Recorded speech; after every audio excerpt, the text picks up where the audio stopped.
Pramathesh Chandra Barua the legend of Indian cinema তেওঁৰ তিনিখনকৈ বিবাহ হৈছিলে ধীৰেন্দ্ৰনাথ গাংগুলীৰ লগতে তেওঁৰ চিনাকি হৈছিলে আৰু তেনেকৈ তেওঁ ফিল্ম লাইনত লাহে লাহে যাবলৈ আৰম্ভ কৰিলে এই চিনেমেটোগ্ৰাফিৰ যিটো কনসেপ্ট চিনেমেটোগ্ৰাফি তেওঁ ফৰ দ্য ফাৰ্ষ্ট টাইম শিকিছিলে পেৰিছত গৈ পেলাই ফাৰ্ষ্ট টাইম তেওঁ যিটো আৰ্টিফিচিয়েল লাইটিং আছে সেই লাইটিং তেওঁ শিকিছিলে ফক্স ষ্টুডিঅ'ত Aparadhi is a very important film in the history of Indian cinema why hello' students so' welcome back to Majestic Academy YouTube channel আৰু আজি আমি আজিৰ পৰা এটা নতুন সিৰিজ আমি ষ্টাৰ্ট কৰিব ওলাইছোঁ সেইটো হৈছে অসমৰ যিসকল বিশিষ্ট ব্যক্তি আছে গুণী জ্ঞানী ব্যক্তিসকল সাহিত্যৰ ক্ষেত্ৰতে হওক সাংস্কৃতিক ক্ষেত্ৰত হওক বা অসমৰ বিভিন্ন ক্ষেত্ৰৰ লগত জড়িত যাৰ বিষয়ে আচলতে তেওঁলোকৰ সৃষ্টি বা তেওঁলোকৰ কৰি থৈ যোৱা কামৰ ওপৰত আমি বেলেগ বেলেগ ষ্টেট গভৰ্ণমেণ্ট এক্সামত প্ৰায় কুৱেশ্যন আমি দেখিবলৈ পাওঁ ৰাইট ইভেন APSCটো সেই বিষয়ে আহে এণ্ড এইবাৰো ইভেন মেইনছত বেলেগ বহুত কেইজন পাৰ্চনেলিটিৰ কথা সোধা হৈছিলে গতিকে তেনেকৈ আমি এটা বস্তু ৰাখিছোঁ যে যিখিনি আমাৰ ষ্টেট গভৰ্ণমেণ্ট এক্সাম আছে এলং উইথ ক'ৰবাত নহ'লেও ক'ৰবাত APSC যিখিনি ষ্টুডেণ্ট আছে তেওঁলোকৰ ক্ষেত্ৰতো যিটো ভিডিঅ' চিৰিজ এই ভিডিঅ' চিৰিজটোৱে ডেফিনেটলি হেল্প কৰিব বুলি মই ভাবিছোঁ এণ্ড আজি যিটো ফাৰ্ষ্ট এপিছ'ড হয় সেই ফাৰ্ষ্ট এপিছ'ডত আমি এনেকুৱা এজন ব্যক্তিৰ লৈ পেলাই আপোনালোকৰ ওচৰত আহিছোঁ যাৰ বিষয়ে আজি ক'ম সেই ব্যক্তিজনৰ কথা হয়তো বহুতে শুনিছে আৰু মইতো ভাবোঁ যে শুনিব লাগে ৰাইট কিয়নো এনেকুৱা এজন ব্যক্তি যিজন ব্যক্তিয়ে অসমৰ যিটো আমাৰ চলচ্চিত্ৰ জগত সেই চলচ্চিত্ৰ জগতৰ আৰম্ভ হোৱাৰ আগতেই গৈ অসমৰ পৰা ওলাই গৈ সেই ব্যক্তিজনে নিজৰ এক স্থান দখল কৰিব সক্ষম হৈছিলে সেয়া লাগে বাংলা চলচ্চিত্ৰ জগততে হওক নাইবা সৰ্বভাৰতীয় চলচ্চিত্ৰ জগতত গতিকে যদি কোনোবাই গেছ কৰিব বিচাৰিছে তেতিয়াহ'লে নামটো তোমালোকে লিখিব পাৰা এণ্ড পজ কৰি পেলাই কমেণ্টছত আৰু মই কৈ দিছোঁ সেইজন ব্যক্তি অইন কোনো নহয় প্ৰমথেশ বৰুৱা অ'কে প্ৰমথেশ চন্দ্ৰ বৰুৱা গতিকে আমি অলপ প্ৰমথেশ চন্দ্ৰ বৰুৱাৰ বিষয়ে জানিব লাগিব আৰু মই ভাবোঁ যে আজি যিজন ব্যক্তি লৈছোঁ এণ্ড তেওঁ খুবেই বেছি ইম্পৰ্টেণ্ট হয় অসমৰ কাৰণে আৰু মই ভাবোঁ যে অসমৰ প্ৰত্যেকজন ছাত্ৰ ছাত্ৰীয়ে এই বিষয়ে জনাটো উচিত okay so' Pramathesh Chandra Barua the legend of Indian cinema legend বুলি এই কাৰণে কোৱা গৈছে কি কাৰণে কোৱা গৈছে মই কৈ আছোঁ ঠিক আছে প্ৰথমতে জানিলোঁ যে তেওঁ জন্ম কেতিয়া হৈছিলে ৰাইট তেখেতৰ জন্ম হৈছিলে 1903 চনত বহুত বছৰ আগতে তেওঁ প্ৰায় 24 অক্টোবৰ আচলতে প্ৰায় 119 বছৰ আগতে তেখেতৰ জন্ম হৈছিলে কিমান চনত 1903 চনত ঠিক আছে তেখেতৰ কিমান বছৰ তেওঁ আছিলে প্ৰায় 1951 চনলৈকে তেওঁ আমাৰ মাজত আছিলে আৰু সেই সময়ছোৱাত সেই কম সময়তে ভাৰতবৰ্ষৰ চলচ্চিত্ৰ জগতখনক তেওঁ বহুকেইটা উপহাৰ দি গৈছে বুলি আমি আচলতে ক'ব পাৰোঁ right so' basically Pramathesh Chandra Barua he was an Indian actor director and screenwriter of Indian films in the pre independence era আৰু তেখেতৰ জন্ম ক'ত হৈছিল বুলি যদি কুৱেশ্যন আহে তেখেতৰ জন্ম হৈছিল গৌৰীপুৰ ধুবুৰী জিলাৰ গৌৰীপুৰত তেখেতৰ জন্ম হৈছিলে ৰাইট চ' বেচিকেলি প্ৰমথেশ চন্দ্ৰ বৰুৱাৰ কথা আমি যদি চাবলৈ যাওঁ তেখেতৰ যিটো ফেমিলি আছিলে সেই ফেমিলিটো ৰয়েল ফেমিলিৰ পৰা তেওঁ বিলং কৰিছিলে অ'কে এণ্ড সেইকাৰণে ৰয়েল ফেমিলিৰ পৰা বিলং কৰিছিলে আৰু তেখেতৰ গোটেই ফেমিলিটো আচলতে গৌৰীপুৰত যিটো ৰাজবংশ আছে অ'কে ৰাজবংশ মানে ৰজাৰ বংশৰ যিটো পৰিয়াল তাত আছিলে সেই ৰাজবংশৰে এজন আছিল Pramathesh Chandra Barua where he was born and spent his childhood he studied at Hare School Kolkata তো তেওঁ বহুত আগতে আসলতে কলকাতালৈ গমন কৰিছিলে আৰু কলকাতাত যেতিয়া গৈছিলে তাৰ পৰা তেওঁ শিক্ষা সমাপ্ত কৰিছিলে কাৰণ কেলে ব্যাচেলাৰ্ছ অফ সায়েন্সও তেওঁ তাৰ পৰা কৰিছিলে যিখন খুবেই বেছি ইম্পৰ্টেণ্ট কলেজ হয় প্ৰায় আমি দেখোঁ যে জ্যোতিপ্ৰসাদ আগৰৱালাৰ পৰা বুলি যিসকল অসমৰ পুৰুষা ব্যক্তি আছে তেওঁলোকে এইখন কলেজৰ পৰাই আগতে নিজৰ যি শিক্ষা স্নাতক পৰ্যায়ৰ শিক্ষা সমাপ্ত কৰিছিলে সেইখন হৈছে প্ৰেচিডেন্সি কলেজ অ'কে তেওঁৰ তিনিখনকৈ বিবাহ হৈছিলে and at the age of 18 while still studying in college he got married okay and third যিগৰাকীৰ লগত বিয়া হৈছিলে তেওঁ আছিলে যমুনা বৰুৱা এক্ট্ৰেছ যমুনা বৰুৱা খুব বেছি ইম্পৰ্টেণ্ট হয় আমি বিভিন্ন ধৰণৰ সোৰ্চত আমি যমুনা বৰুৱাৰ কথা পঢ়িবলৈ পাওঁ ওকে তো বেসিক্যালি কি হৈছিলে যেতিয়া তেওঁ গ্ৰেজুৱেশ্যন কৰি আছিলে তেতিয়া হি ট্ৰেভেল টু ইউৰোপ আৰু মই অলৰেডি কৈছোঁ যে ৰাজবংশাৱলীৰ আছিলে ৰয়েল ফেমিলিৰ পৰা বিলং কৰিছিলে গতিকে তেওঁৰ কাৰণে এইটো আচলতে এক প্ৰকাৰৰ সুবিধা আছিলে যে বাহিৰত যাবৰ কাৰণে গতিকে তেওঁ ইউৰোপত ট্ৰেভেল কৰিছিলে where received his first exposure to films প্ৰথমবাৰৰ কাৰণে ফিল্মছ ৰিলেটেড তেওঁ এক্সপ'জাৰ পাইছিলে ফিল্মছৰ কাৰণে এণ্ড কি হৈছিলে যেতিয়া তেওঁ তাৰ পাছত তেওঁ অসমলৈ ঘূৰি আহি স্বৰাজ পাৰ্টি যিটো আছিলে সেই সময়ত ফৰ্ম হৈছিলে 20s তো সেই স্বৰাজ পাৰ্টিৰ লগতো তেওঁ জড়িত আছিলে আৰু তাৰ পাছত আকৌ কি কৰিলে তেওঁ then he ultimately move to Kolkata and later began a career in films much to the chagrin of his father ঠিক আছে তো বেসিক্যালি কি হৈছে তেওঁ আহিছিল যদিও ইয়াতে যদিও ৰাজনীতিৰ লগত অলপ চলপ জড়িত হৈ আছিল কাৰণ সেই সময়ত আমি গম পাওঁ যে আমাৰ প্ৰায় স্বাধীনতাৰ পূৰ্বোত্তৰ যিসমূহ কালচোৱা সেই কালচোৱা আমাৰ ভাৰতবৰ্ষৰ কাৰণে কেনেকুৱা আছিল ৰাইট সো পলিটিক্যালি আমাৰ সিচুৱেশ্যনটো কেনেকুৱা আছিল আমি সকলোৱে জানো তো বেসিক্যালি তেওঁ আকৌ কলকাতা ঘূৰি গ'ল কলকাতা যেতিয়া ঘূৰি গ'ল তেতিয়া for the first time film line যদিও তেওঁ ইউৰোপত গৈছিলে ইউৰোপত অলপ এই বিষয়ে তেওঁ এক্সপ'জাৰ পাইছিলে কিন্তু for the first time তেওঁ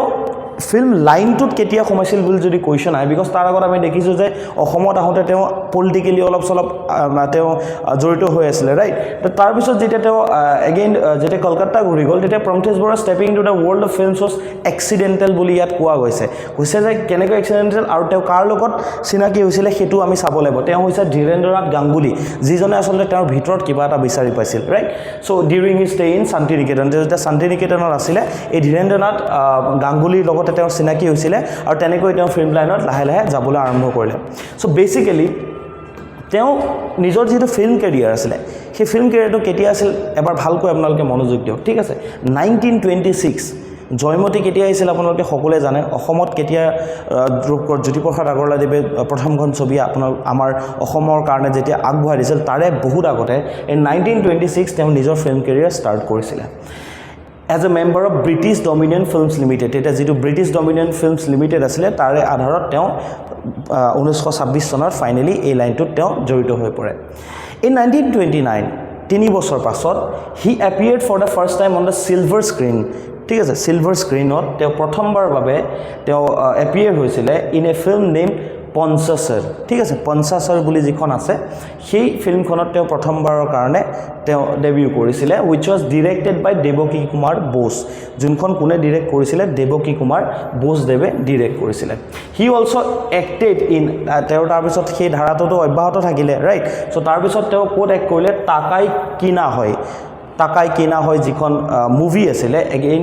আনাদাৰ ফিল্ম ডাইৰেক্টেড বাই ধীৰেন গাংগুলী তেওঁ এই ধীৰেন গাংগুলীৰ ছবিখনটো তেওঁ অভিনয় কৰিছিলে কিন্তু প্ৰথমবাৰৰ কাৰণে যিখন দেৱকী কুমাৰ বোসৰ পঞ্চাছৰ তাত তেওঁ 1929 চনত তেওঁ দেখিবলৈ পোৱা গৈছিল তাৰ আগতো আছিল তেওঁ লাইনটোৰ লগত জড়িত হৈ আছে এগেইন তেওঁ ডিৰেকশ্যনো কৰিলে এক্টিং কৰিলে ঠিক আছে তেওঁ স্ক্ৰিপ্ট লিখিলে তেওঁ বিভিন্ন ধৰণৰ বিভিন্ন ফিল্ম লাইনৰ বিভিন্ন সাইডত তেওঁ আচলতে কাম কৰিছিলে এগেইন তাৰ পাছত ইম্পৰ্টেন্ট যিকিটা আমি ফ্যাক্টছ পাম এতিয়া ইম্পৰ্টেন্ট ফ্যাক্টছ কিনি আহিব এটো হৈছে যে হি ৰিসিভ থৰো ট্ৰেইনিং ইন সিনেমাটোগ্ৰাফি যি সিনেমাটোগ্ৰাফিৰ কথা আমি কওঁ ৰাইট সদায় আমি যেতিয়া সিনেমাখন চাওঁ এটা কথাই কওঁ যে সিনেমাটোগ্ৰাফি ভাল এই সিনেমাখনৰ সিনেমাটোগ্ৰাফি বেয়া তো এই সিনেমাটোগ্ৰাফিৰ যিটো কনসেপ্ট সিনেমাটোগ্ৰাফি তেওঁ ফৰ দা ফাৰ্স্ট টাইম শিকিছিলে পেৰিছত গৈ পেলাই তো এইটো আমাৰ কাৰণে বহুত গৌৰৱৰ কথা যে আমাৰ অসমৰ পৰা কোনোবা এজন ব্যক্তি গৈ বাহিৰত গৈ পেৰিছত গৈ সিনেমাটোগ্ৰাফিৰ কোৰ্স তেতিয়াই তেওঁ কৰিছিলে এণ্ড আটাইতকৈ যিটো ইম্পৰ্টেন্ট হয় হি লাৰ্নড এ লট এবাউট লাইটিং এতিয়া আমি প্ৰায় দেখিবলৈ পাওঁ ৰাইট যেতিয়া মই ইয়াত থিয় হৈ আছোঁ লাইটিং কোনফালৰ পৰা আহিছে মই নটিছ কৰিব লগা হয় তেনেকৈ ফিল্ম লাইনতো শ্বুটিঙৰ টাইমত কি হয় আমি দেখোঁ যে লাইটিঙৰ বহুত বেছি ইম্পেক্ট থাকে এখন ফিল্ম এটা কেৰেক্টাৰ ওলাই পৰিবৰ কাৰণে right so' for the first time তেওঁ যিটো আৰ্টিফিচিয়েল লাইটিং আছে সেই লাইটিং তেওঁ শিকিছিলে ফক্স ষ্টুডিঅ'ত অলৰেডি আমি সকলোৱে শুনিছোঁ ফক্স ষ্টুডিঅ'ৰ কথা সেই ফক্স ষ্টুডিঅ'ত গৈ পেলাই তেওঁ তাতে এই লাইটিঙৰ বিষয়ে তেওঁ শিকিছিলে okay cinematography and lighting okay he also' observe the production of Elstree studios in London তো বেসিক্যালি তেওঁৰ যিখিনি এতিয়া আমি যিখিনি মডাৰ্ণ টেকনলজিৰ আধাৰত যিবোৰ কাম আমি শিকিবলৈ পাওঁ তাৰে যিটো বেছ ৰুটটো অবভিয়াছলি লণ্ডনতে আমি দেখিবলৈ পাওঁ তো তাত গৈ তেওঁ এই গোটেইখিনি বস্তু শিকিছিল বুলি আমি জানিব পাৰোঁ ঠিক আছে ওকে তাৰপিছত কি হৈছিলে তেওঁ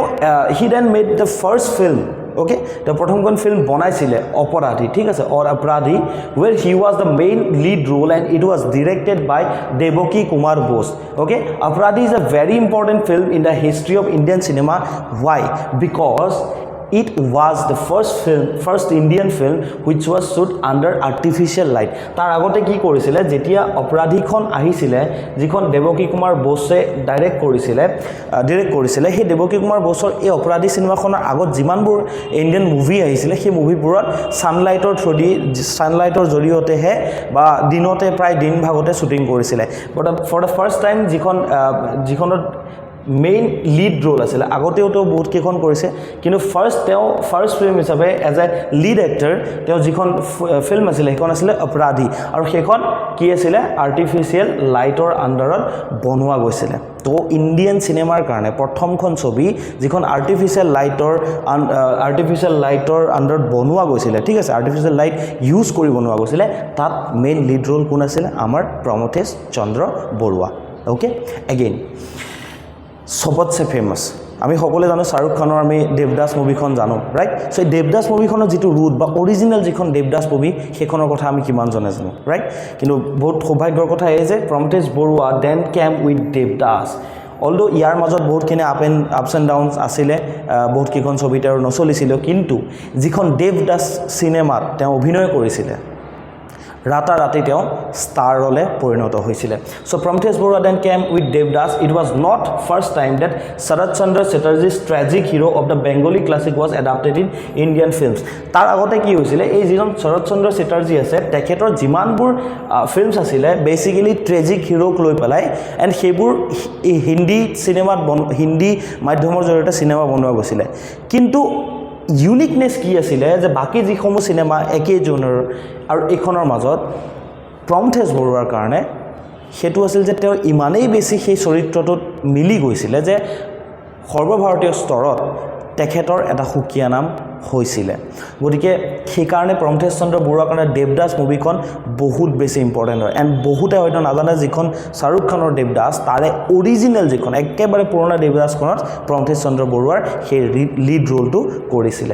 ঠিক আছে then he directed both the Bengali and Hindi versions and played the lead role in the Bengali version ठीक है तो उन्होंने তেওঁ কি বনালে বেঙ্গলি আৰু হিন্দী ভাৰ্সন দুইটা বনালে এন্ড বেঙ্গলি ভাৰ্সনটো তেৱে কি কৰিছিল লিড লৈছিল বুলি অলৰেডি কোৱা গৈছে ওকে সো এগেইন তাৰ পাছত আজিকালি এটা বস্তু আমি প্ৰায় দেখো সিনেমাত ফৰ এক্সাম্পল আমি ৰেচিং সিন এটা চাই আছো আমি দূৰৰ পৰা দেখিছো যে গাড়ী 2-3খন গাড়ী পাৰ হৈ গৈছে ৰাইট এণ্ড আকৌ এগেইন এই যেতিয়া পাৰ হৈ যোৱা সিনটো দেখো লগে লগে আমি ভিতৰৰ পৰা এটা সিন আকৌ দেখো যে সেই গাড়ীখন যোনে চলাই গৈছে যিখন গাড়ী আমি বাহিৰৰ পৰা দেখিছো সেই গাড়ীখনৰ ভিতৰৰ পৰা সিন লোৱা হয় যেটো ইন্টাৰকাট যেটো কি বুলি কোৱা হয় intercut telepathy shot okay intercut telepathy শ্বটটো for the first time okay India কোনে কৰিছিলে এই দেৱদাসখনত ইউজ কৰা গৈছিল and Devdas is also considered a landmark in the world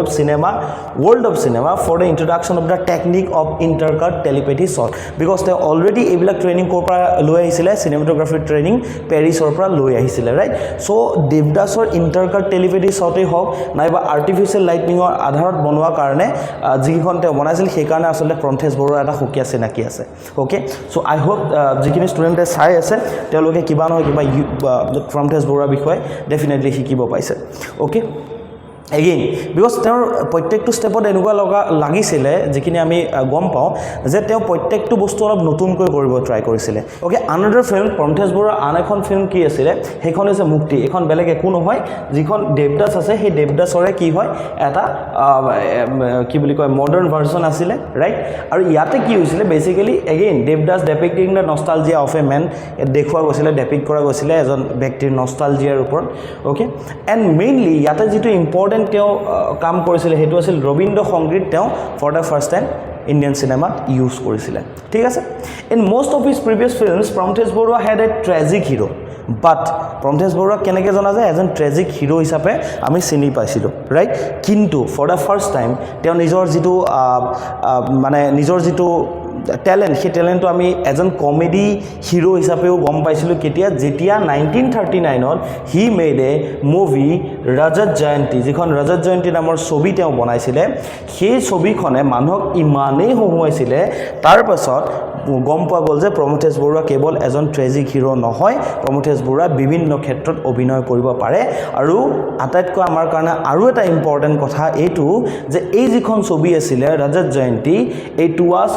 it is considered to be the first Indian comedy talkie হিচাপে এইখনকে consider কৰা হয় যিখন কোনে বনাইছিলে প্ৰমথেশ চন্দ্ৰ বৰুৱাই বনাইছিল ৰাইট ওকে ঠিক আছে সো বেসিক্যালি তেওঁ বহুতখিনি তেওঁ নতুন নতুন বস্তু ট্ৰাই কৰিছিলে সাকসেসফুল হৈছিলে আৰ্টিফিশিয়াল লাইটিঙৰ পৰা যেটো ইন্টাৰকাট টেলিপেথি মেথড আছে হেতুৰ শট আছে হেতুৰ পৰা বলি কমেডি টকি ৰবীন্দ্ৰ সংগীত ইউজ কৰিছিলে এগেইন আৰু এটা কাম তেওঁ কৰিছিলে Pramathesh Barua also made brave attempt by trying to blend Indian classical music with western symphony Indian classical music of western সিম্ফনিৰ লগত তেওঁ একলগ কৰি প্ৰথমবাৰৰ কাৰণে এটা নতুন সোৱাদ ৰাইজৰ মাজলৈ আগবঢ়াই দিব তেওঁ আসলতে বিচাৰিছিলে ঠিক আছে and encouraged by him Timir Baran who was a music director from Bengal Timir Baran performed blending successfully which was thought to be nearly impossible okay যেটো ভাবিছিল যে কৰিব নোৱাৰিব তেখেতৰ পাছতো কিন্তু এই ক্ষেত্ৰত কাম কৰি থকা হ'ল ঠিক আছে ওকে তো মেইনলি ফিল্মোগ্ৰাফিৰ ক্ষেত্ৰত ডিৰেকশ্যনতো বহুত কিখন ছবি তেওঁ ডিৰেক্ট কৰিছিলে বেংগল 1983 ৰূপলেখা দেৱদাস মায়া ওকে বহুত কিখন আছে এনেকুৱা তেওঁৰ ওকে তাৰপিছত তেওঁ আমি দেখিবলৈ পাওঁ এক্টিং ৰাইট এক্টিঙৰ ক্ষেত্ৰত মায়া কানন দেৱদাস ৰূপলেখা এগেইন তেওঁ ডিৰেকশ্যন যিকিখনৰ কৰিছে মেক্সিমামত তেওঁ এক্টিঙো কৰিছে আমি দেখিবলৈ পাওঁ টাকাই কিনা হয় ঠিক আছে ৰাইটিং তেওঁৰ যিকিখন ছবি লিখিছিল তাৰ ভিতৰত অধিকাৰ ৰজত জয়ন্তী ওকে এগেইন সেই একেখন ৰজত জয়ন্তী মুক্তি ঠিক আছে মায়া দেৱদাস একাদাস সব বহুত কিখন তেওঁ মুভি লিখিছিল ডিৰেক্ট কৰিছিল আৰু লগতে তেওঁ এক্টিং কৰিছিল আই হোপ তোমালোকে প্ৰমথেশ চন্দ্ৰ বৰুৱাৰ কথা অলপ জানিলা এণ্ড এইটো ভিডিঅ' কেৱল আসাম ষ্টেট গভৰ্ণমেণ্টৰ এক্সামৰ কাৰণে নহয় যিখিনি APSC ষ্টুডেণ্ট আছে সেইখিনিও কিবা নহয় কিবা যদি তেখেতৰ বিষয়ে আহে আসাম পাৰ্চনেলিটি ছেগমেণ্টৰ পৰা তোমালোকে এটেম্প কৰিব পাৰিবা thank you so' much Majestic Academy YouTube চেনেলটো চাই থাকিব এণ্ড আটাইতকৈ ডাঙৰ কথা ছাবস্ক্ৰাইব কৰি থ'ব এইকাৰণে যে আমাৰ ডেইলি বেচিছত ভিডিঅ'ছ ইয়াতে আপলোড হয় কোৱান্স এণ্ড ৰিজনিঙৰ পৰা বুলি GS ছেগমেণ্টলৈকে চ' এইখিনি বস্তু আমাক যদি আপোনালোকে যদি ছাবস্ক্ৰাইব কৰি থয় তেনেহ'লে ডেফিনেটলি এইখিনি তোমালোকে পাবলৈ সক্ষম হ'বা thank you so' much thanks for ৱাচিং